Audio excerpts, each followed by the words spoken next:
Kalau Anda pernah ingat lagu ini ditulis oleh seorang hamba Tuhan. Dia masuk ke satu daerah. Di sana ada suku-suku yang menyerang dia dan harus dibunuh karena dia memberitakan tentang Yesus. Bersama istri dan anaknya diancam, kamu tinggalkan Yesus atau anak-anak kamu dibunuh, istri kamu dibantai. Dia tidak tinggalkan Yesus. Dia tulis lagu ini. Dia nyanyi di depan orang-orang yang mengeksekusi anak-anaknya di depan matanya. Dia nyanyikan, I have decided to follow Jesus. I have decided to follow Jesus. I have decided to follow Jesus. No turning back. No turning back. No turning back. Orang-orang itu berkata, kamu masih punya kesempatan. Kalau kamu meninggalkan Yesus, istri kamu selamat. Bahkan kamu pun akan selamat. Dia tetap berlutut dan berkata, Thou not come with me, I still will fall. Andaikan tidak ada orang yang bersama dengan aku mengikuti Yesus, I will follow him. Thou not go with me, I still will follow. No turning back. No turning back. Dikasih kesempatan terakhir, kamu akan hidup kalau kamu meninggalkan Yesus. Dia nyanyikan, the world behind me, the cross before me. The world behind me and the cross before. Salib di depan Anda. The world behind, the cross before me. The cross before. No turning back. No turning back. No turning. Boleh angkat tangan saudara. Mengikut Yesus. Mengikut Yesus. Keputusanku.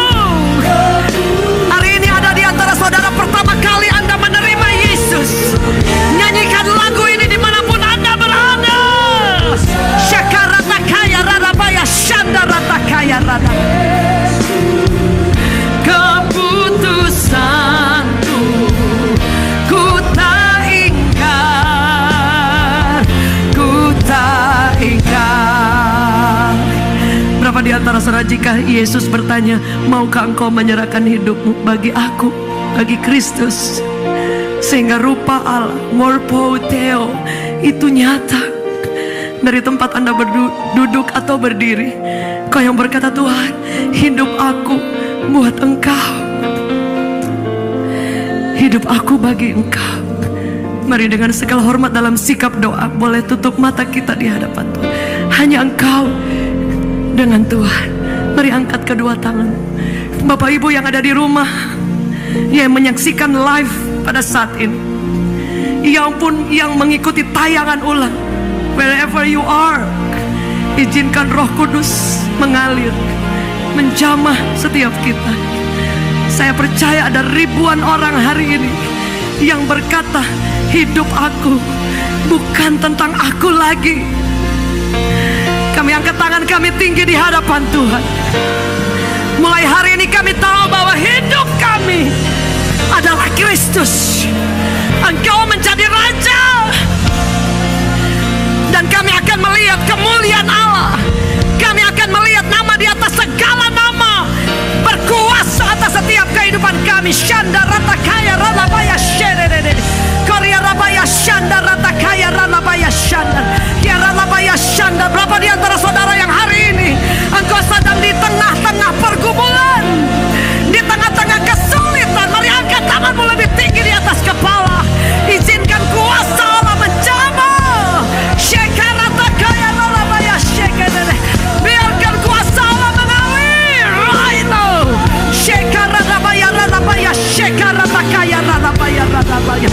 Haleluya. Haleluya. Shandarata kaya rana baya ya shandarata. Shandarata kaya rana baya shandarata. Shandar. Ku tak ingkar. Ku tak ingkar. Sekali lagi katakan, ku tak ingkar. Ku tak ingkar. Boleh beri sorak-sorak. Kami terima kekuatan. Ya, seperti biasa kita akan belajar kebenaran firman Tuhan. Dan pagi ini firman Tuhannya disampaikan oleh Bapak Jonathan Prisna. Beliau adalah seorang staf pengajar di Bethel dan juga mantan rektor STT Bethel. Dan saya baca cukup banyak pendidikan beliau, luar biasa. Orang yang mau belajar dan mau mengajar orang lain dengan pendidikan yang luar biasa. Sudah beberapa universitas yang dimasuki untuk mendapatkan ilmu pengetahuan. Dan di Indonesia Bapak lulusan dari UI, saya baru tahu Pak. Ya, Iya, dari psikologi ya Pak ya, betul. psikologi. Iya, dan kalau ada yang perlu mau konsultasi bisa ya Pak ya. Silakan, silakan. Saya juga pernah tahu kata sepupu saya, Bapak juga membuka kelas konseling atau kelas Ya, apa gitu ya. di STTBI saya mengajar counseling, Iya, counseling pastoral. iya, tapi katanya juga membuka kelas ya Pak, enggak? Oh Karena enggak. sepupu saya pernah ikut katanya kelas psikologi katanya. Dia bilang, waduh saya terlambat memberitahu kamu Lin katanya. Iya, pada saat ini kita akan langsung kepada Pak Jonathan, dipersilakan Pak. Oke, mari kita tundukkan kepala sebentar ya. Terima kasih Tuhan, pada pagi hari ini kami bangun dengan kesegaran, kami hidup hanya oleh anugerah-Mu. Dan kami akan memeriksa sedikit daripada kehendak-Mu, firman-Mu pada saat ini Tuhan. Hadirlah di tengah-tengah kami untuk berbicara kepada kami, Roh Kudus. Kami siap untuk mendengarnya, mengertinya, dan melaksanakannya dalam hidup kami. Dalam nama Tuhan Yesus Kristus kami naikkan doa kami Tuhan. Amin. Saya akan sharing.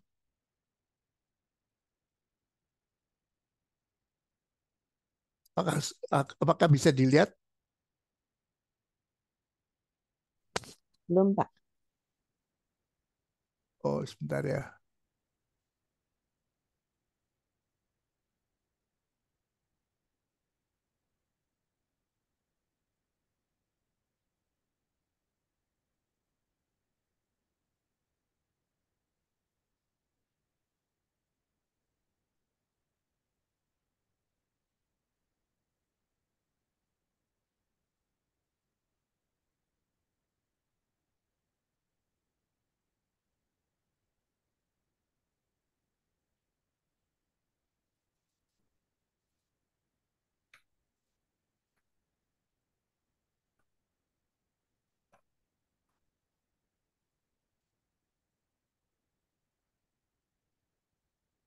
Saya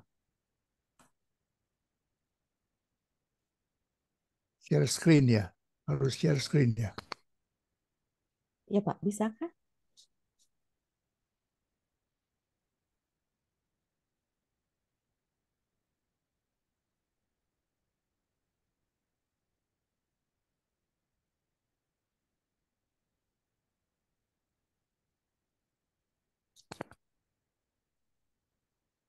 Aduh, ada yang bisa bantu nggak ini ya? Kok Oh, kok nggak ada tulisannya yang share-nya ya?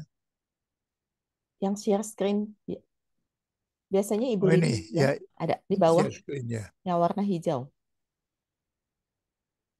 Sudah kelihatan belum? Ya, sudah Pak. Tapi masih belum diklik ya. Mati adalah untung. Ya, ini sudah kelihatan sekarang. Ya, sudah Pak. Terima kasih Pak. Oke, judul firman Tuhan pada pagi hari ini adalah mati adalah untung. Nah, ini kan berlawanan dengan biasanya kita dengar ya. Biasanya kita dengar mati adalah rugi. Tapi apa yang kita baca dari firman Allah ya. Nah, saat ada kematian, sebetulnya kita berduka cita atau bersuka cita. Kalau berduka cita, ya biasanya kan berduka cita ya, ikut berduka cita. Tapi siapa yang berduka cita? Kita ya. Yang berduka cita adalah orang-orang yang ditinggalkan papa, mama, anak, saudara-saudara yang ketinggalan. Tapi yang sukacita siapa? Bagi yang sudah di dalam Kristus, kita yang bersukacita kalau kita itu mengalami kematian. Jadi yang untung siapa? Yang untung yang kita yang sudah di dalam Kristus. Pada waktu kita mati kita untung luar biasa. Nanti kita akan periksa firman Allah tentang hal ini ya. Ruginya yang rugi bagi siapa? Rugi adalah keluarga-keluarga kita yang ketinggalan di bumi ini. Itu merasa rugi. Tapi kita sendiri yang mati itu sukacita, itu untung besar. Nah, ini firman Allah kita baca ya. Karena bagiku hidup adalah Kristus dan mati adalah keuntungan. Filipi 1 ayat 21, Paulus dengan tegas menulis itu, mati adalah untung. Mati adalah keuntungan, tapi syaratnya jangan lupa, bagiku hidup adalah Kristus. Selama hidup kita itu adalah Kristus, maka nanti mati itu suatu keuntungan. Nah, kita tahu bahwa semua itu sementara. Jagat raya yang luar biasa ini dengan jutaan, mungkin miliaran planet-planet itu juga diciptakan Allah sementara. Pada suatu saat nanti akan digulung semua, akan hilang semua. Tumbuh-tumbuhan yang kita lihat yang hijau sekali itu juga sementara. Binatang-binatang yang mengelilingi kita, baik binatang-binatang yang gede-gede, gajah dan sebagainya, tapi juga dengan binatang-binatang yang bahkan tidak kelihatan, bakteri, virus itu juga tidak kekal. Itu semua sementara. Apalagi harta, rumah, mobil kita juga itu sangat sementara itu. Sangat labil, gampang hilang. Pujaan, hormat manusia, kedudukan dan kuasa kita itu semua sementara. Bahkan tubuh kita itu nanti akan lenyap juga. Semuanya sementara ini. Semua yang kita lihat itu semua sementara. Nah, usia kita berapa? Malah dengan tegas mengatakan masa hidup kami 70 tahun. Dikasih waktu sama Tuhan 70 tahun. Dan jika kami kuat, oke, kalau kuat sama Tuhan ditambah 10 tahun. Kalau kuat lagi mungkin bisa sampai 85-90 tahun. Tambah 20 tahun ya. Tapi dikatakan dan kebanggaannya adalah kesukaran dan penderitaan. Sebab berlalunya buru-buru dan kami melayang lenyap. Jadi memang tambah tua nanti kebanggaannya kesukaran. Kita mengeluh. Jalan kok susah ya. Kok mudah patah ya. Kok mudah kesleo ya. Harus hati-hati sekali. Penuh penderitaan. Sakit-sakitnya banyak. Matanya, giginya, tulang-tulangnya, semuanya. Kebanggaannya sungguh-sungguh kesukaran dan penderitaan. Walaupun kita dapat anugerah sampai kita bisa ditambah 10 tahun ataupun 20 tahun hidup kita itu.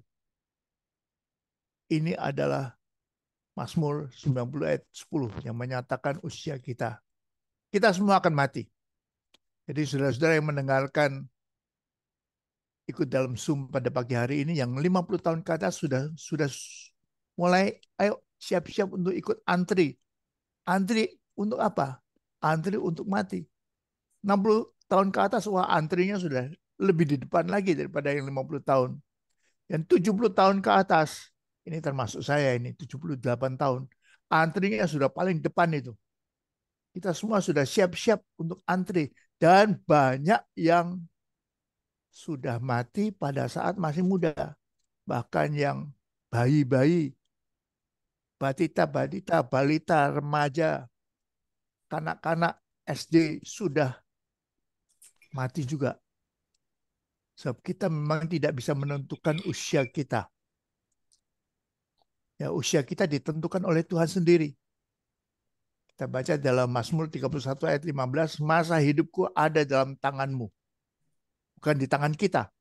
Memang kita bisa berusaha makan sehat, olahraga banyak, tapi tetap orang atlet pun pada mati muda juga. Sebab masa hidup kita sesungguhnya ada dalam tangan Tuhan, bukan di tangan kita. Nah, kita melihat suatu peristiwa. Waktu Yesus Kristus disalib, ada 2 orang disalib di sampingnya. Yang seorang ikut bersama-sama dengan mereka yang mencibir, kalau engkau anak Allah, katanya Tuhan, turun dari, masa ditahan oleh sebatang paku aja atau beberapa batang kayu, paku. Ayo turun. Tapi perampok atau orang jahat yang di sampingnya yang satunya, dikatakan di situ, menegur dia. Katanya, tidakkah kamu takut juga tidak kepada Allah? Sedangkan engkau menerima hukuman yang sama. Kita memang selayaknya dihukum. Tapi kita menerima balasan setimpal dengan perbuatan kita. Tapi orang ini tidak berbuat sesuatu pun yang salah. Jadi kita memang perampok, kita memang orang jahat, kita sudah layak untuk disalibkan seperti ini. Tapi orang di samping kita ini tidak berbuat sesuatu. Dia tahu bagaimana kita tidak baca dalam Alkitab ya. Bagaimana dia tahu tentang Yesus Kristus. Sampai dia berkata dalam ayat 42, lalu ia berkata, Yesus, ingatlah akan aku apabila engkau datang sebagai Raja. Dia sudah tahu entah dari mana bahwa Yesus Kristus akan datang sebagai Raja. Dan dia minta, ingat aku. Aku memang orang jahat, aku memang perampok atau penjahat. Tapi ingat, dan Yesus Kristus menjawab kepadanya, aku berkata kepadamu. Ini penjelasan daripada sesungguhnya hari ini juga engkau akan ada bersama-sama dengan aku dalam Firdaus. Memang petang hari itu tiga-tiganya mati, tapi pada saat itu langsung Yesus bersama dengan si perampok yang satu ini ada langsung di dalam Firdaus. Mati. Malam hari itu juga mati dan ada dalam Firdaus. Nah kalau sudah mati mau balik nggak ke bumi? Anton, kamu kan masih muda ya. Udah mati sudah dalam Firdaus ini. Kita bisik-bisik sama Anton yang dalam Firdaus. Ayo balik ke Jakarta. Kamu kan masih punya rumah gede di Jakarta. Punya 2 mobil itu. Orang tuamu kan orang tua kaya. Kamu nikmat di Jakarta. Balik ayo ke Jakarta. Dia akan mengatakan, no. Firdaus itu 1000 kali lebih indah daripada Jakarta. Buat apa aku ke Jakarta? Balik ke Jakarta. Lebih baik di Firdaus ini. Ngobrol-ngobrol sama mereka yang sudah lama di sini. Ya Abraham mungkin sudah 4000 tahun di Firdaus. Rasul-rasul sudah 2000 tahun di Firdaus. Dan aku di sini, baru masuk di sini. Nggak mau balik ke Jakarta. Di situ kan ada anakmu yang lucu-lucu itu. Ada istrimu yang cantik. Ayo balik lagi ke Jakarta ya. No, tidak mau. Di sini ada Yesus Kristus. Aku bisa ngobrol sama dia setiap saat. Kalau di Jakarta, Yesus Kristus hanya ya iman, berdasarkan iman saya nggak lihat. Tapi di sini aku bersama dengan Kristus. Kristus bersama dengan aku di Firdaus ini. Buat apa aku balik ke bumi? So, mati adalah untung. Mati aku masuk langsung ke Firdaus dan itu untung besar. Nggak mau balik ke Jakarta. Walaupun di Jakarta itu ada rumah gede, istana, mobil beberapa, anak cucu cantik-cantik. Tidak mau. Aku lebih baik ada di Firdaus ini. Mati adalah untung. Mati di Firdaus ini untung besar. Nggak mau balik. Nah, tapi firman Allah juga memberitakan di dalam 1 Tesalonika pasal 4 dan 13 bahwa kita tidak boleh, yang ketinggalan ini tidak boleh berduka cita begitu rupa sampai kita tanpa pengharapan. 1 Tesalonika 4 ayat 13, selanjutnya kami tidak mau saudara-saudara bahwa kita yang ketinggalan ini, kamu tidak mengetahui tentang mereka yang meninggal supaya kamu jangan berduka cita seperti orang-orang lain tidak mempunyai pengharapan. Karena jika kita percaya bahwa Yesus telah mati dan telah bangkit, maka kita percaya juga bahwa mereka yang telah meninggal dalam Yesus akan dikumpulkan Allah bersama-sama dengan Dia. Jadi luar biasa ya. Boleh duka cita, tapi duka cita ini tidak boleh keterlaluan ya. Duka citanya itu terbatas. Kenapa? Karena kita ada orang-orang yang punya pengharapan. Ini pengharapan kita kalau saudara lagi ikut ibadah penghiburan, keluarga yang ditinggalkan, yang sedang nangis-nangis itu karena tinggalkan anaknya, yang mungkin yang berkata, Pak Pendeta, anak saya baru umur 23 tahun, udah saya biayai bukan saja SD, SMP, SMA, tapi perguruan tinggi, lulus baru sudah double degree malah. Bukan saja sarjana teologi, tapi sarjana bisnis juga. Baru lulus seperti itu. Kok kecelakaan, naik motor kecelakaan, meninggal. Gimana? Kenapa saya tidak boleh nangis-nangis seperti ini? Kenapa saya nggak boleh duka cita seperti ini? Ini kan saat duka cita. 25 tahun, sedang muda-mudanya, sedang gagah-gagahnya. Kenapa? Saya akan berduka cita. Berhak dong saya duka cita. Oke, ibu berduka cita. Tapi ibu orang beriman. Boleh berduka cita, tapi tidak boleh keterlaluan berduka citanya. Sebab kita punya harapan. Saya ingat dulu waktu saya menghadiri salah satu ibadah penghiburan di suatu tempat, di samping itu ada juga orang yang kematian berduka cita, tapi duka citanya luar biasa.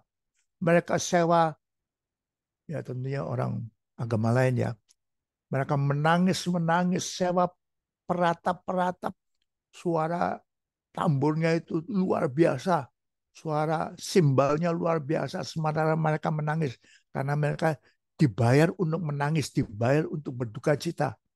Tapi bagi kita orang-orang beriman tidak boleh berduka cita seperti itu.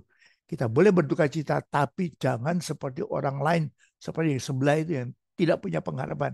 Tapi kita punya pengharapan.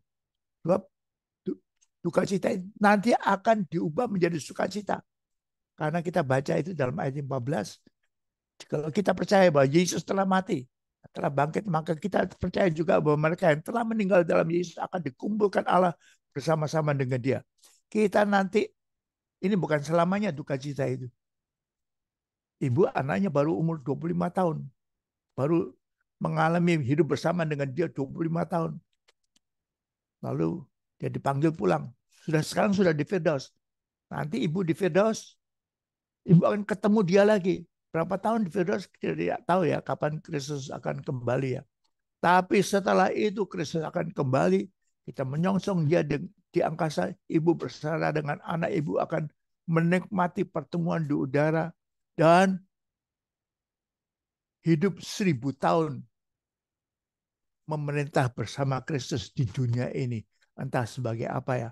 Tapi bersama-sama ibu akan 1000 tahun lagi bersama-sama dengan anak itu. Lalu nanti ada pengadilan akhir dan kita dipisahkan masuk neraka kekal atau surga kekal.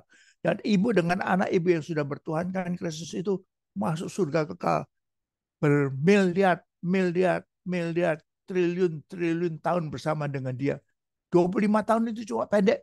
Kecil sekali 25 tahun dibandingkan dengan triliunan tahun yang akan datang ibu bersama dengan anak yang sekarang sudah di Firdaus itu.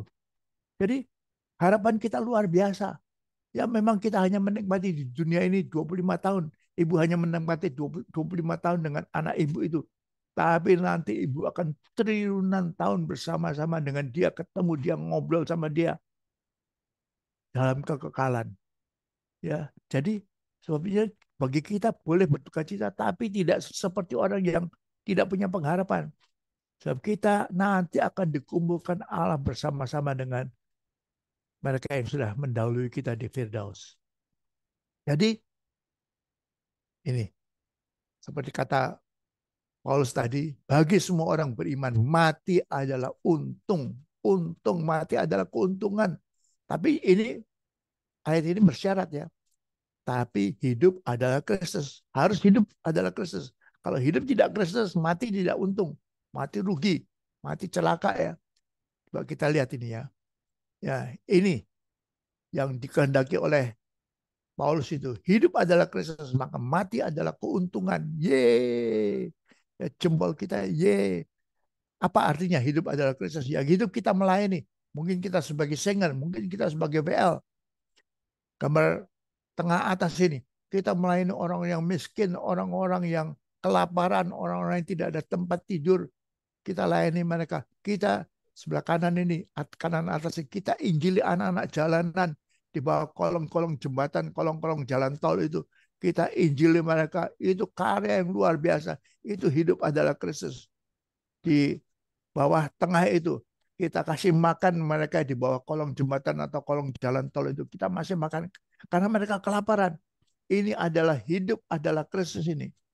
Mungkin kita juga gambar kanan bawah ini kita melayani sebagai guru sekolah minggu. Itu adalah hidup, itu pernyataan dari hidup adalah Kristus. Atau seperti gambar kiri bawah ini, kita sungguh-sungguh sebagai hamba Tuhan. Kita menginjil, kita mendewasakan, kita mengajar, kita mengembalakan, kita baca Alkitab terus-menerus setiap hari.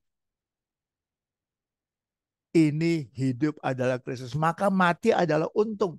Kalau kita mati setelah kita melakukan sepanjang hidup kita melakukan hal ini, mati itu untung, suatu keuntungan, kata Paulus. Ini ini luar biasa ya, hebat ya. Tapi, nah, ditawarkan kepada kita hidup yang bukan Kristus, yang adalah yang adalah celaka.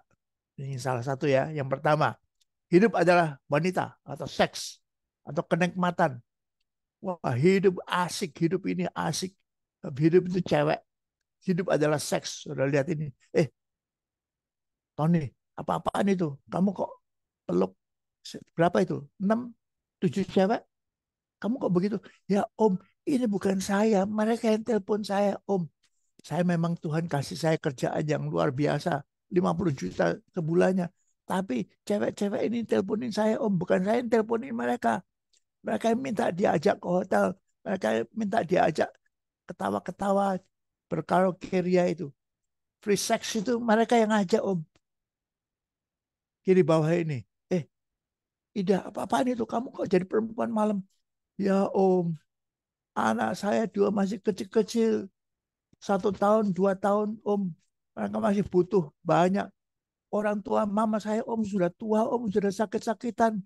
Jadi saya dapatkan uang banyak. Gimana Om cara saya dapat uang banyak? Nah ini cara kehidupan yang cari uang banyak yang paling gampang itu perempuan malam ini, Om. Tiba-tiba ada mobil datang dekat-dekat, kita bertiga langsung masukkan kepala di jendela. Saya Om ya, malam ini sama saya Om. Saya Om malam hari ini. Tuhan kasih saya, untungnya saya dikasih Tuhan itu wajah yang cantik. Saya yang biasanya dipilih. Wah Om, nikmat Om. Tidurnya di hotel mulia Om, bintang 5. Makanya luar biasa Om, apalagi breakfastnya. Pernah makan breakfast di hotel mulia. Wah itu ruangan yang gede sekali, itu makanan sepuas-puasnya, steak, bipang, segala macam ikan, semuanya nikmat Om. Dan kerjanya cuma seberapa jam Om. Karena yang ajak saya ini Om yang sudah tua, kerjanya seberapa jam, dapatnya 3 juta, 5 juta. Mana ada kerjaan yang paling lebih nikmat daripada kerja jadi perempuan malam seperti ini Om. Gimana saya bisa dapat kerjaan untuk piara 2 anak kecil dan mama yang sudah sakit-sakitan, yang sudah sering ke rumah sakit itu, kecuali kerja malam seperti ini. Ya, ini godaan besar bagi kita. Hidup adalah wanita, hidup adalah seks, free sex. Apalagi kalau ada seperti di bawah, tengah bawah itu ada pemerkosaan, wah, ada usaha dikit kasarin perempuan itu, wah itu nikmatnya luar biasa. Atau hidup adalah kenikmatan makan. Waduh, ini luar biasa itu. Makanannya meja panjang, bisa pilih semuanya itu. Tapi ini semua bukan hidup adalah Kristus. Hidup adalah seks, hidup adalah nikmat.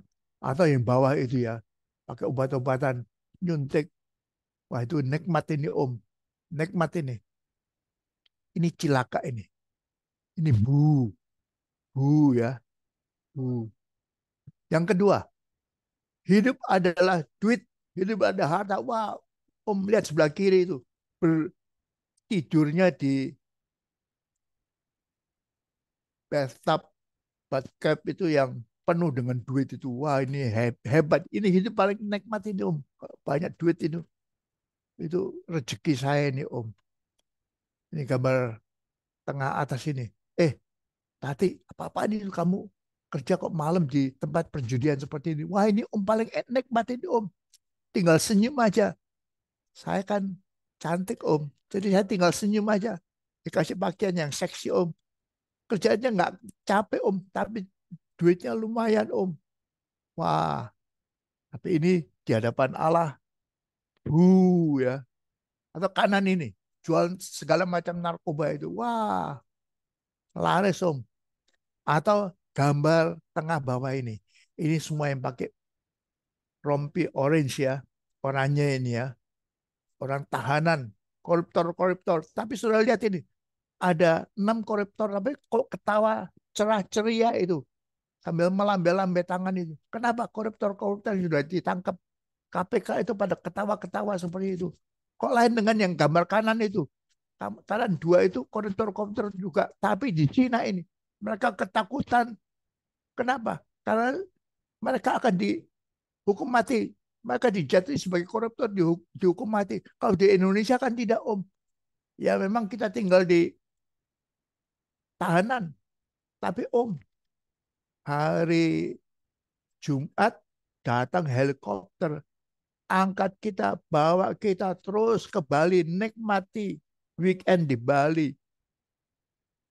Makan, minum, seks. Lalu Senin dibalikin lagi ke penjara.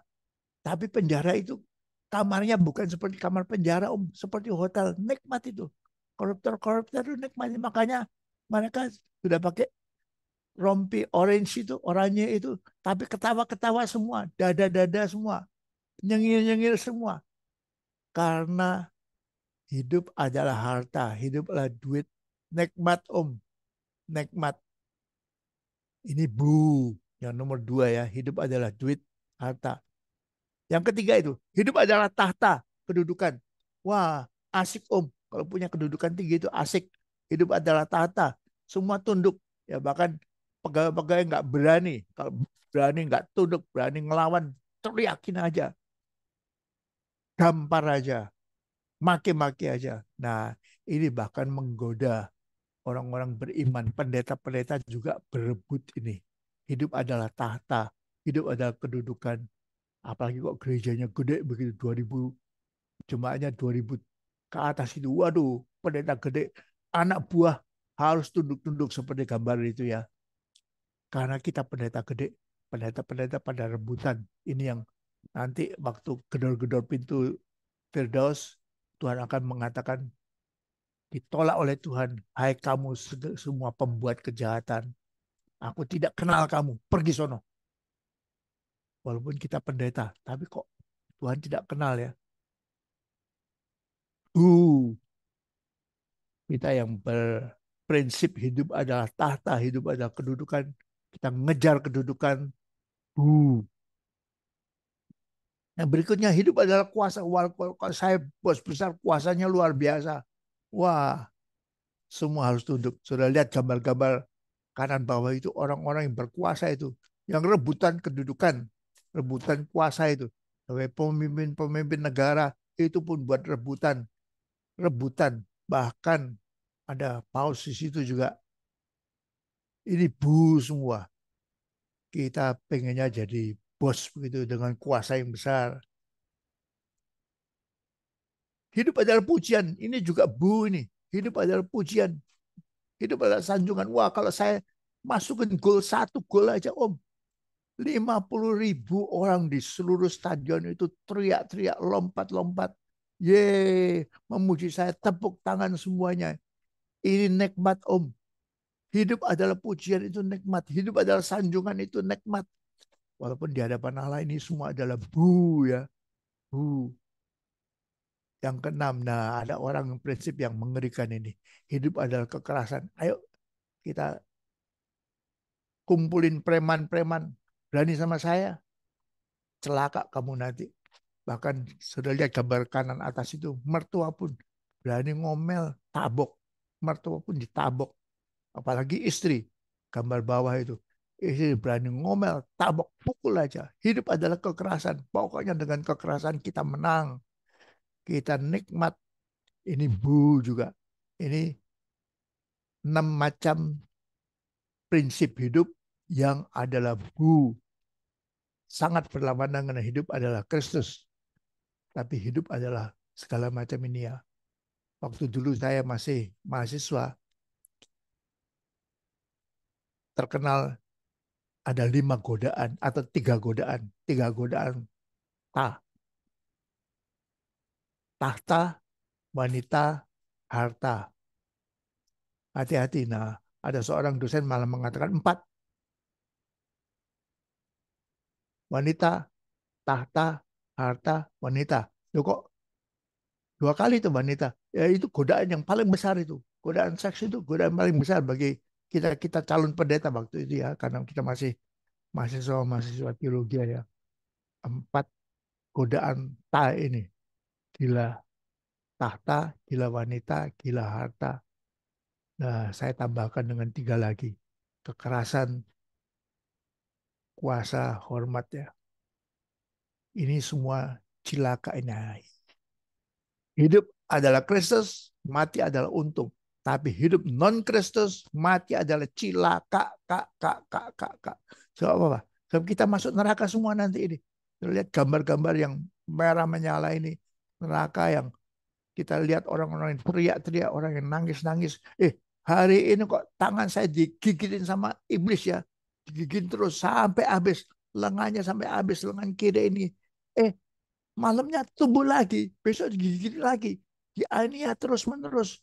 Sudah ribuan tahun ini tersiksa terus gara-gara hidup adalah non-Kristus. Hidup adalah duit, hidup adalah seks, hidup adalah kenikmatan dan sebagainya itu. Tapi sudah hati-hati ya. Hidup non-Kristus itu mati adalah cilaka, kak. Celaka yang luar biasa. Kita mungkin ribuan tahun disiksa di neraka seperti ini. Teriak-teriak kesakitan seperti ini. Jangan sampai kita hidup bukan Kristus. Hidup adalah Kristus ya. Nah, jadi kesimpulannya ini ya. Kita lihat kesimpulannya sekarang ya. Jadi kita lihat ini. Mati dalam Kristus, rohnya akan ke Firdaus.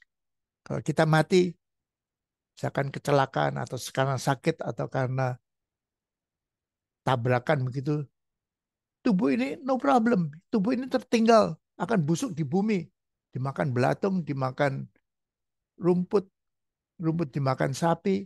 Kalau kita matinya di laut, ceburin, dimakan ikan kecil dimakan ikan sedengan dimakan ikan besar. Kalau kita matinya di padang belantara di Afrika, kita dimakan burung-burung pemakan bangkai itu. No problem. Tubuh kita akan tubuh tertinggal akan membusuk itu nggak masalah. Tapi roh kita segera beserta dengan Kristus sesuai dengan janjinya itu akan masuk ke Firdaus pada hari yang sama juga. Dan kita akan bertemu dengan orang-orang kudus di Firdaus. Mau ngobrol sama Abraham sepuas-puasnya, mau ngobrol sama Paulus sepuas-puasnya di sana. Waktu kita lama nanti di Firdaus, kita tidak tahu sampai berapa lama. Tapi kita akan saling kenal. Tapi sebagai malaikat, saya akan kenal. Tapi sebagai malaikat, tidak ada lagi cemburu, tidak ada lagi iri. Ini istri saya, jangan ngomong-ngomong banyak sama istri saya. Ini punya saya. Tidak ada iri, tidak ada cemburu seperti itu. Tidak ada posesif. Sebab kita semua seperti malaikat-malaikat di surga. Tidak ada emosi-emosi negatif lainnya itu ya. Sebab mati adalah untung bagi kita yang di dalam Kristus. Hidup adalah Kristus, mati adalah untung. Rohnya akan segera ke Firdaus. Nah, ini firman Tuhan untuk pagi hari ini. Silakan Ibu Dilanjutkan bagaimana? Saya rasa cukup firman Tuhan. Kalau ada yang mau tanya atau mau diskusi, mau kasih pandangan yang lain, silakan. Ya, terima kasih kepada Pak Jonathan yang telah menyampaikan kebenaran firman Tuhan pada pagi hari ini. Dikatakan mati itu untung atau rugi. Ya, kalau kita bicara tentang kematian, benar yang dikatakan oleh Pak Yonatan. Kita selalu berkata turut berduka cita. Tetapi berduka cita di sini bukan karena sesuatu yang menurut saya ya baru mengalami beberapa bulan yang lalu, bahwa berduka cita karena kita tidak bisa bertemu lagi dengan yang mati Sekarang, sekarang. Ya, nanti 1000 tahun, kita akan semiliar bertemu tahun akan lagi. ketemu sama dia Ya. lagi. Nah, dan menurut saya sih sangat manusiawi ya Pak ya kalau kita punya duka cita gitu. Masa Ya, nggak ya, mungkin lah kita ditinggal terus kita bilang, selamat ya, bahagia nih. Nggak mungkin lah. Tetap betul, karena betul. kita tidak bisa bertemu lagi dengan yang kita Tapi kasih. tidak seperti orang tanpa Tapi, harapan. tapi Ya, seperti yang ada kelanjutannya. ya, Ketika kita berduka cita, ada sukacitanya karena kita tahu kemana orang yang kita kasihi itu ya. pergi. Ya, pada saat ini kita akan berdiskusi. Silakan Bapak Ibu yang mau bertanya, mau sharing, dipersilakan. Apakah ada?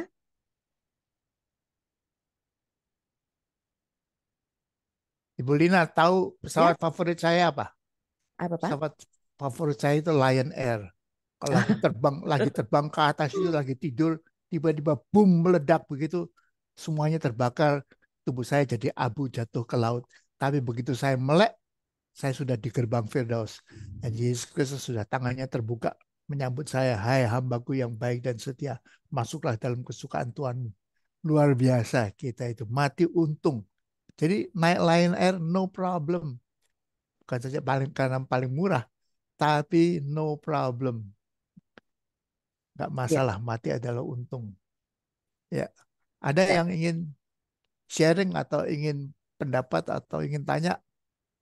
Ada yang mau berbagi, mau sharing, mau diskusikan? Tapi Pak, saya pernah punya teman, saya juga tidak tahu alirannya apa tuh waktu saya kuliah gitu. Suatu kali papahnya meninggal, kemudian kami datang. Dia juga aktif sama-sama di kampus, aktif melayani. Dia papahnya meninggal, kemudian kami datang ke rumah duka, ke rumahnya untuk menyampaikan duka cita. Dan sampai saya kaget gitu. Terus saya bilang, nggak gue kali gitu. Kenapa? Karena ketika kami menyampaikan bahwa kami turut berduka cita, terus kakak itu bilang gini, kenapa harus bilang duka cita?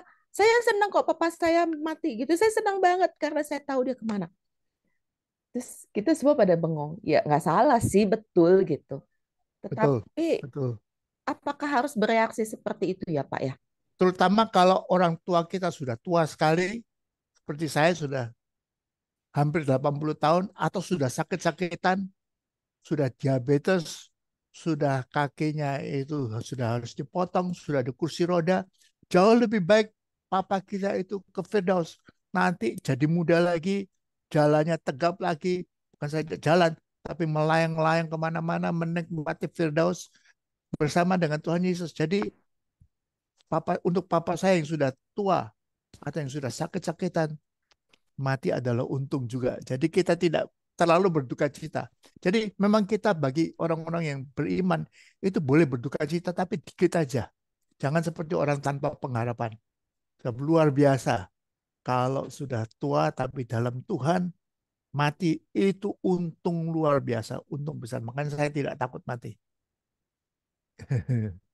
Iya, Ya, betul Pak. Jadi tapi tetap dong kita yang ditinggal boleh ya Pak ya? ya sedikit Ya, aja. sedikit. Sedikit. Iya.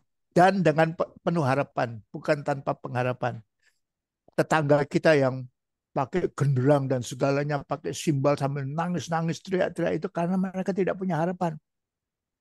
Mati itu celaka, mati itu neraka kekal, dan mereka harusnya nangis, nangis luar biasa. Kalau mereka itu meninggal, karena mereka akan celaka, terbakar di dunia orang mati dulu, baru nanti kalau neraka dibuka, masuk dalam kecemplung semua dalam neraka. Jadi layak untuk ditangisi. Tapi bagi kita, boleh nangis tapi dikit aja. Keluar air mata boleh semalaman aja. Besok sudah nggak boleh nangis lagi. Tapi kita punya harapan yang luar biasa. Iman kita luar biasa. Mati adalah untung. Ya, Iya, betul. Jadi mati adalah untung buat kita orang-orang yang percaya kepada betul. Tuhan. Karena kita tahu kemana kita akan pergi ketika Tuhan memanggil kita. Sudah sip. Kita sudah sip Sudah ini. siap, Sudah sip. sudah siap tinggal tunggu antrian katanya Pak. Ya, Keretanya. ya, ya. hamba Tuhan nih. Ya, Saya Pak Johan. saya beruntung karena nama saya Untung. Masih muda tapi Pak. Saya ini mau Masih muda. bertanya Pak soal Pak. Mantap. Pak Johan masih muda. Ya, Masih muda Pak Johan. 56 Om. Oh, oke, oke. Masih Ya. muda Om, masih muda. Masih antri ya. Masih antri ke loket ya. Ya. Lina, Ya, siapa halo. nih? Halo, iya Pak Jo ya? Pak Hulu, ini dari Oh. Pak Hulu. Pak Hulu, iya Pak Hulu, silakan Pak. Ya, saya mau bertanya dengan Pak Pendeta. Ini Silakan. tadi tentang kematiannya. Yang saya tanya, Bu, Pak, dari mana kita bisa ketahui bahwa seorang itu mati dalam Kristus? Selama hidupnya. Bukan pada waktu mati. Oh, Selama selama hidupnya ya, Pak. Dia itu Bukan cara matinya. bukan sama sekali enggak. Waktu hidup dia itu sudah bertuhankan Kristus atau enggak. Kalau dia selama dia menolak Kristus, ya nanti matinya celaka kak itu. Tapi kalau dia sudah buka hati, terima Kristus sebagai Tuhan dan Juru Selamat, maka ini kerjaan kita yang luar biasa. Kita diharuskan menginjil, cerita, bersaksi, supaya orang buka hati, terima Kristus sebagai Tuhan dan Juru Selamat. Mereka sudah save, mati sudah untung bagi mereka. Ini kerjaan kita, tugas yang Tuhan berikan kepada kita untuk menjadi saksi terus ya. Ya. Jadi kelihatannya waktu hidup ini. Dari cara hidupnya ya Pak, bukan dari cara matinya. Dan kesaksiannya. Dia ke gereja enggak? Dia berdoa enggak? Dia ikut-ikut PA enggak? Ikut-ikut nginjil enggak? Seperti tadi ya, ikut-ikut kasih makan anak-anak jalanan enggak? Ikut-ikut ngajar anak-anak jalanan enggak? Ikut-ikut kasih makan orang-orang yang celaka, ya, yang kekurangan makan di bawah jembatan tol ini ya, yang kita lihat banyak di Jakarta ya, di pinggir-pinggir jalan yang ibu-ibu yang gendong bayinya sambil bawa tempurung minta uang. Kalau mereka sungguh-sungguh kelaparan, kita harus kasih makan. Itu tandanya kita itu hidup adalah Kristus. Dan kita jadi single, kita jadi WL, kita ngajar anak-anak sekolah minggu, ngajar remaja, ngajar manula-manula. Itu hidup adalah Kristus. Dan kalau saudara punya panggilan jadi hamba Tuhan, ya luar biasa. Harus baca firman Tuhan tiap hari dan mengajar terus, counseling terus, membina, mendewasakan, memuridkan terus-menerus. Itu yang hidup adalah Kristus yang luar biasa. Itu cirinya. Taunya waktu hidup. Bukan setelah mati. Kalau setelah mati sudah kelewatan ya. Berarti dari buahnya ya Pak ya. Ya. Ketika kita hidup, Ya. buah apa yang kita hasilkan? Buah yang manis atau buah yang pahit? Dan kegiatan hidup, Ya, Pak ya? aktivitas hidup itu kelihatan. Tiap hari aktivitasnya apa? Ngomel Mungkin saya aja. mau tanya, Oke, silakan.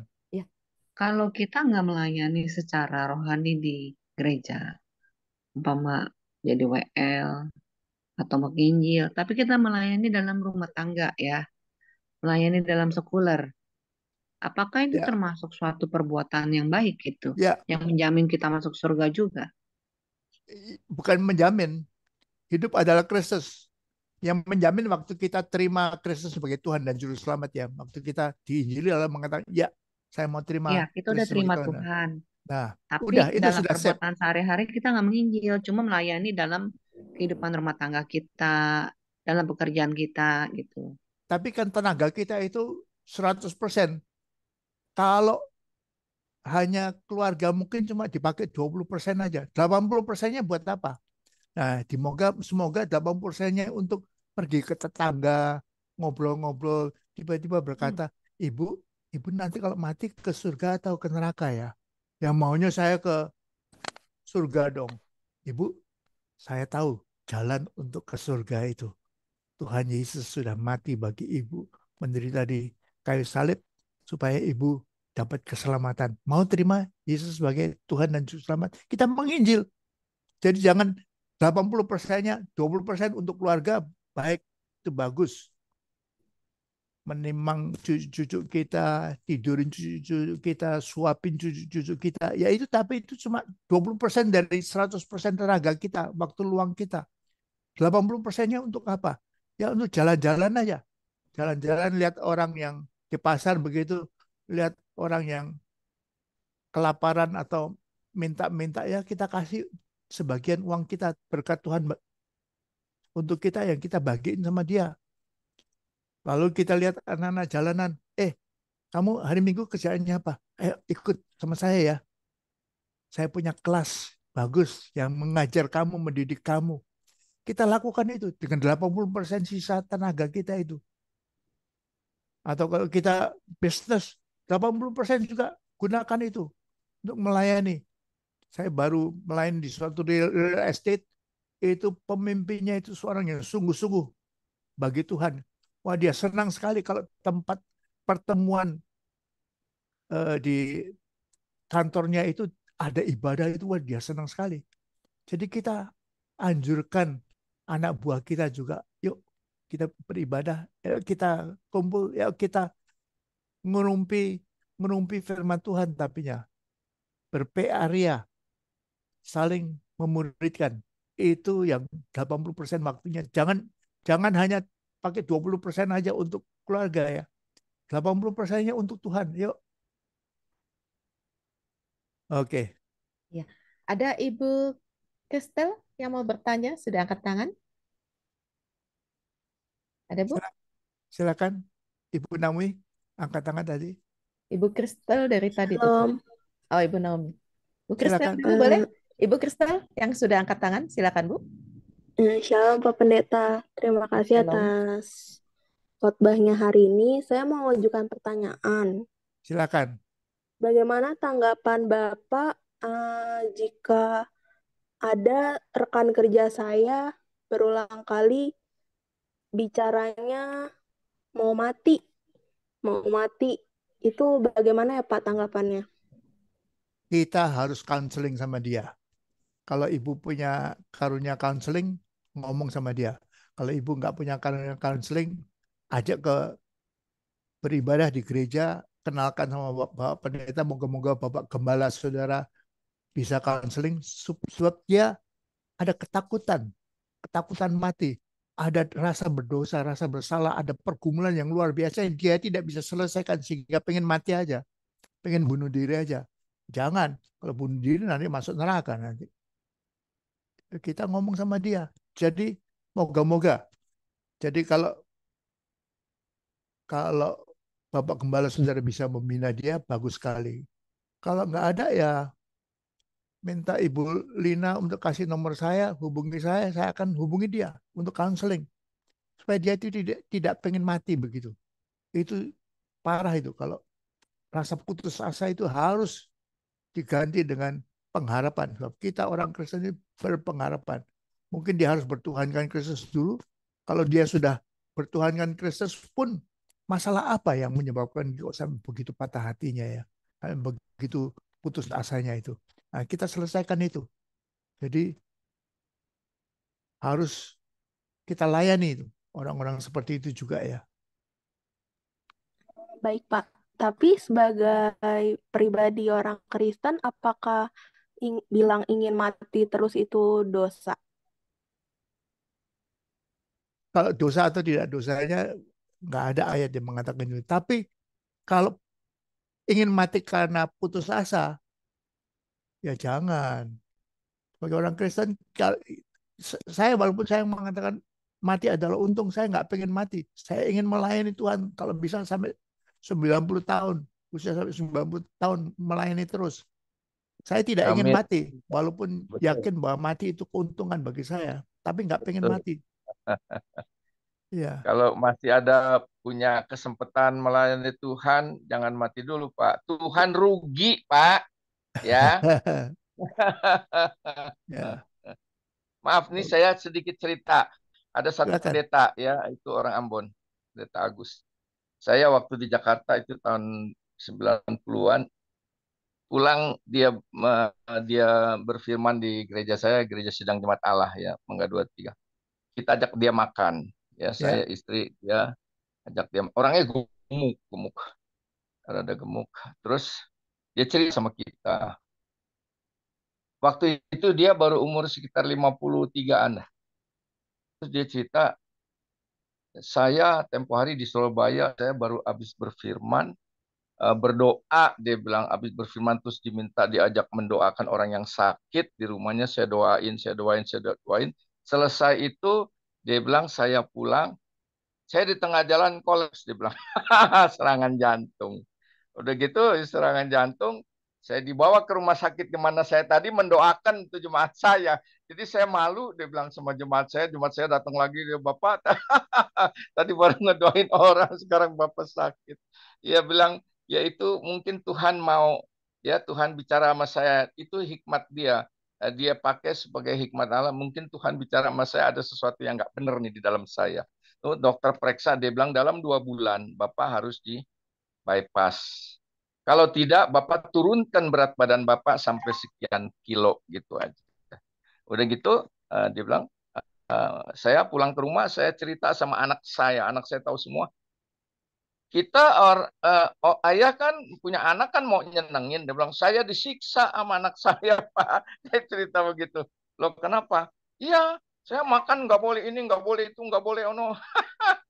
Tapi puji Tuhan, saya dalam 2 bulan terus badan saya turun sekian puluh kilo. Dia bilang akhirnya saya ke dokter, dokter bilang Bapak sudah tidak perlu lagi dioperasi. Terus saya tanya, Bapak pendeta masa mati takut, mati kan keuntungan. Kalau masih muda saya rugi. Kalau masih muda saya rugi. Tuhan juga rugi. Tuhan juga marah. Kalau saya masih muda udah mati. Karena saya masih punya kesempatan untuk melayani Tuhan. Gitu Pak. Itu Amin. saya ingat itu.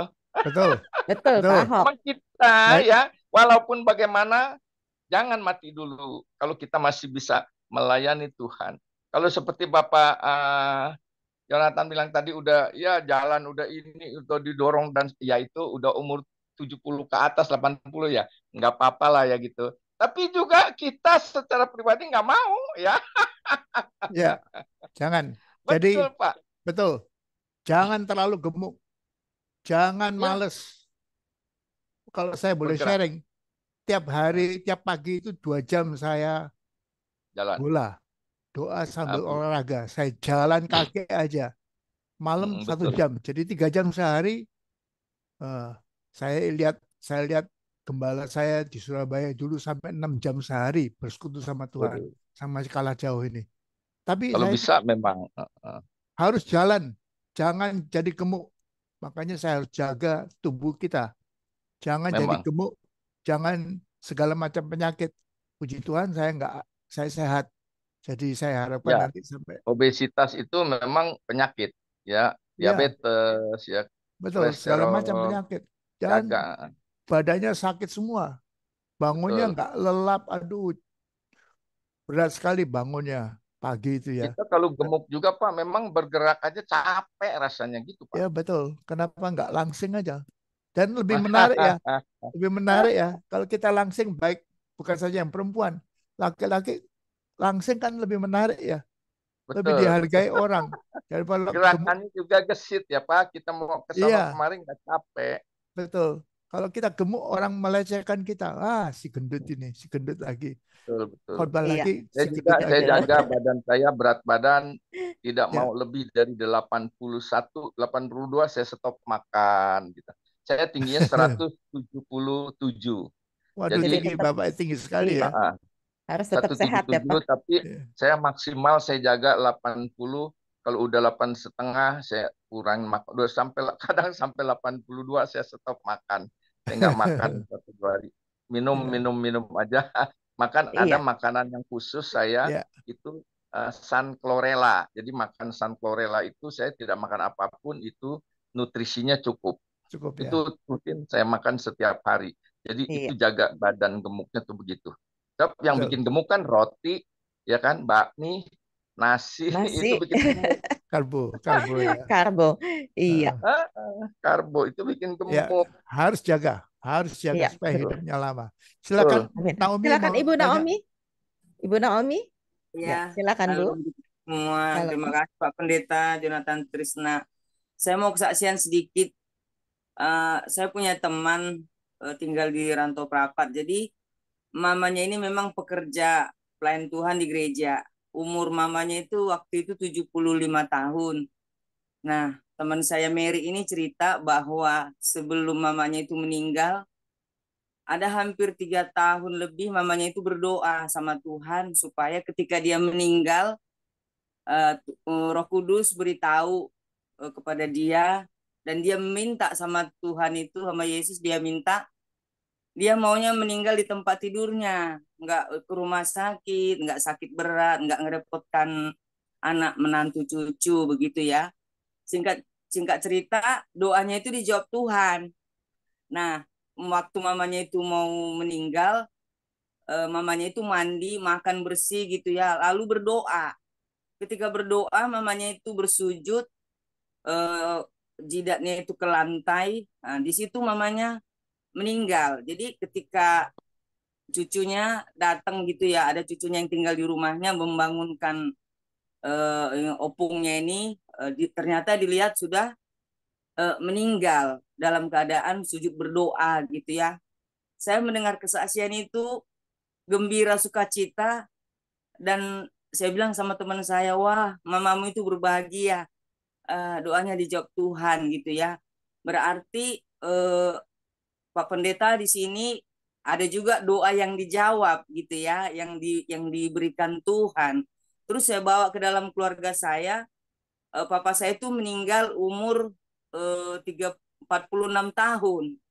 Nah, jadi ketika dia meninggal memang masa hidupnya di dalam Tuhan, dia sudah sekolah melayani, bahkan dia melayani. Papa saya itu sempat bertobat dari judi, mabuk, sama apa, eh, suka makan dia ya, pola makannya salah gitu ya. Tapi ketika dia dinyatakan diabetes, papa saya itu bertobat gitu. Dan dia, saya teringat dengan kesaksian teman saya itu meminta sama Tuhan, ketika dia nanti meninggal, dia nggak mau ngerepotkan anak-anaknya sama istrinya mama saya. Tetapi situasinya berbeda. Ketika dia mau meninggal, papa saya itu, dia sempat di rumah sakit 2 hari. Dia udah nggak bisa ngomong, tapi dia senyum-senyum terus. Sama mama saya dia senyum gitu ya, sama orang-orang yang datang melihat dia senyum. Nah, akhirnya dia meninggal di rumah sakit 2 hari, dia dirawat karena gulanya gula kering gitu ya.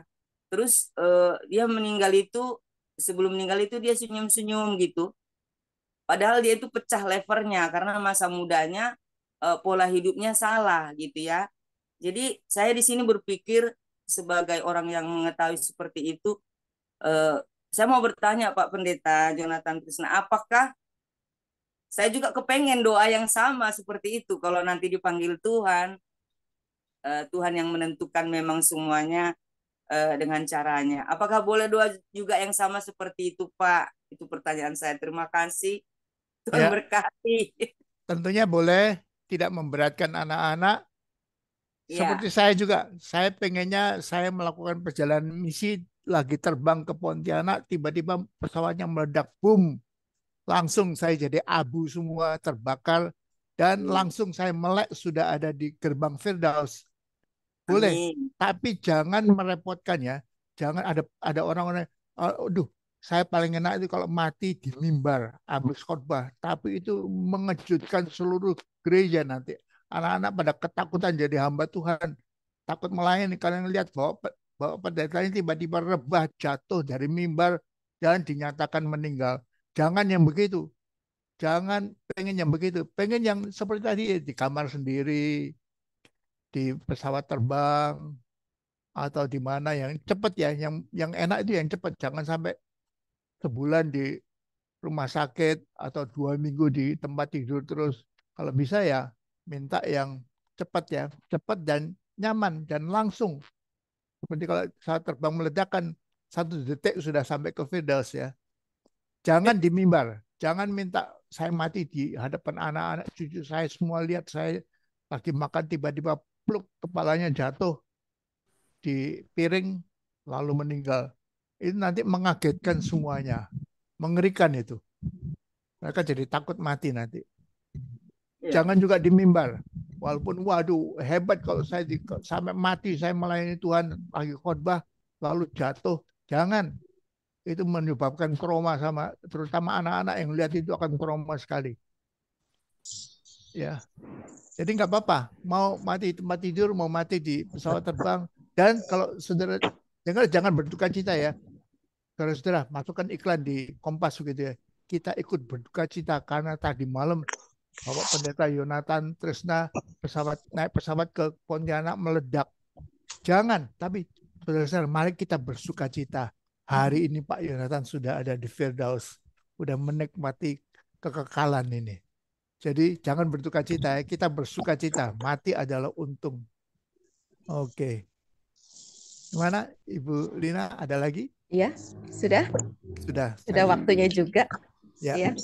Ya, betul. Mati adalah keuntungan, tetapi kalau Tuhan masih memberikan waktu buat kita hidup, mari kita hidup dengan berbuah, melakukan apa yang Tuhan ingin kita lakukan. Ya, hidup adalah Kristus. Hidup adalah Kristus. Ya. Gitu. Kita akan masuk dalam doa syafaat. Mari kita bersatu di dalam doa.